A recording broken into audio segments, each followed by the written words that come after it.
Halo, selamat siang. Apa kabar saudara? Liputan 6 siang kembali hadir menjumpai Anda. Bersama saya, Fitriani Dewi Mariska. Sejumlah informasi teraktual, tajam, dan terpercaya telah disiapkan untuk Anda. Dan pemirsa, inilah informasi pertama. TNI Marsikal Hadi Cahyanto bersama Kapolri Jenderal Polisi Idam Aziz kemarin mensidak ke Pasar Karangayu, Semarang, Jawa Tengah untuk memastikan ibu kota provinsi Jawa Tengah itu telah siap menerapkan tatanan kenormalan baru atau new normal. Didampingi Gubernur Jawa Tengah Ganjar Pranowo, Panglima TNI Marsikal Hadi Cahyanto, dan Kapolri Jenderal Polisi Idam Aziz tiba di Pasar Karangayu, Semarang, Sabtu siang untuk melihat kesiapan fasilitas publik dalam penerapan new normal, utamanya terkait kedisiplinan protokol kesehatan. Para pedagang maupun pengunjung pasar terlihat sudah mematuhi protokol pencegahan COVID-19 seperti pengaturan jarak antar pedagang. Saat berkeliling pasar, Panglima TNI dan Kapolri juga sempat membagikan masker kepada para pedagang. Pasar Karangayu sebelumnya merupakan salah satu pasar tradisional di kota Semarang yang sempat ditutup selama 3 hari setelah sejumlah pedagang dinyatakan positif COVID-19 melalui tes.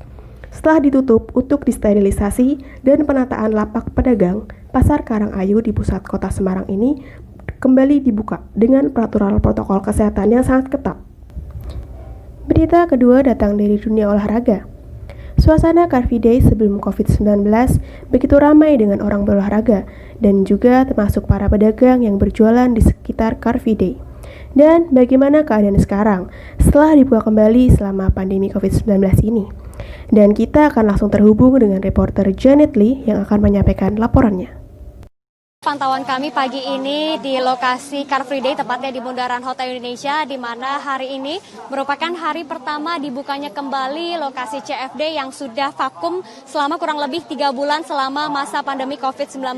Dan dari pantauan kami memang semakin siang ini semakin ramai pengunjung atau masyarakat yang datang untuk berolahraga di sini.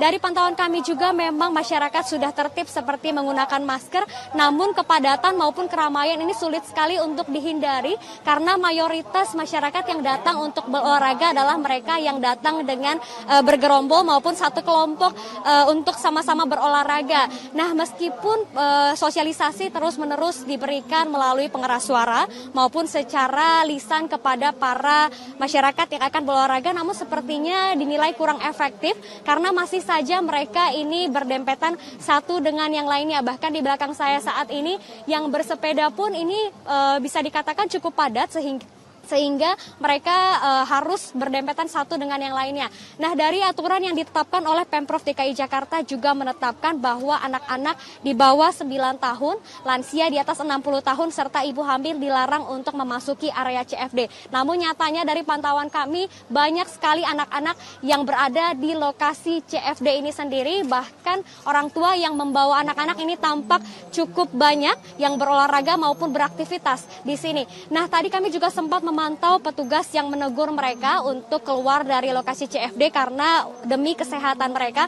Namun meskipun sudah ada petugas yang berjaga di sini dan terus menghimbau, nyatanya dari pantauan kami ini sulit sekali untuk dihindari dan masih banyak anak-anak yang berada di sini bahkan beraktivitas maupun berkumpul di sini. Nah, tentunya melihat kondisi seperti ini di mana angka positif COVID-19 juga masih di angka 1.200 pada kemarin dan masih terus bertambah, tentunya ini sangat mengkhawatirkan karena justru di masa transisi ini merupakan masa-masa yang penting di mana seharusnya protokol kesehatan ini diperketat, bukan hanya sekedar aturan saja, namun benar-benar masyarakat bisa memahami aturan yang ada. Nah, minggu lalu Gubernur DKI Jakarta Anies Baswedan juga sempat memantau dan akhirnya menetapkan aturan bahwa 3 jalur ini diperuntukkan untuk sepeda, 1 jalur untuk mereka yang akan berolahraga lari, lalu trotoar dipergunakan untuk berjalan kaki dan tidak boleh untuk berkerumun. Namun nyatanya kami masih melihat banyak sekali masyarakat yang berada di trotoar ini untuk beristirahat maupun untuk berbincang-bincang sedang berfoto. Bahkan tadi kami sempat melihat, bisa dilihat juga di belakang saya saat ini begitu banyak masyarakat yang ada di belakang dan petugas pun terlihat cukup sedikit di kawasan ini. Meskipun tadi dari pagi kami sudah memantau adanya apel yang dilakukan oleh Satpol PP, Dinas Perhubungan, dari pihak kepolisian dan juga tim gabungan yang berada di sepanjang Jalan Sudirman Tamrin.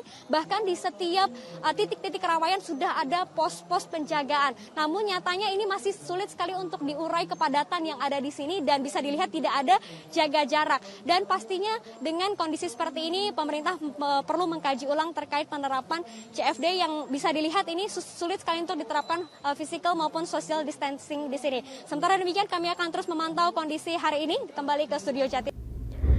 Pemirsa, sejumlah berita aktual telah disiapkan untuk Anda. Setelah jeda pariwara berikut ini.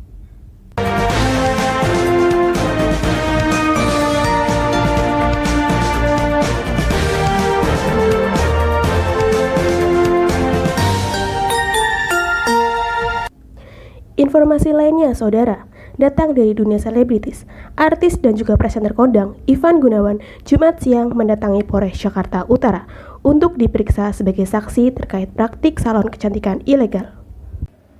Ivan Gunawan Jumat siang mendatangi Polres Jakarta Utara untuk diperiksa sebagai saksi terkait praktik salon kecantikan ilegal. Salon milik dua warga negara Cina itu beberapa minggu lalu digerebek polisi di kawasan Penjaringan, Jakarta Utara. Ivan yang diperiksa selama kurang lebih 2 jam diketahui juga pernah menggunakan jasa calon kecantikan ilegal tersebut pada tahun 2016 lalu.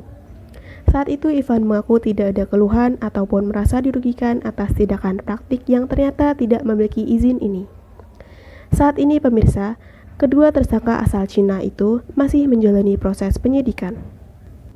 Dan saudara, informasi tadi sekaligus mengakhiri jumpa kita di liputan siang hari ini. Saya Fitriani Dewi Mariska undur diri, sampai jumpa dan salam SCTV.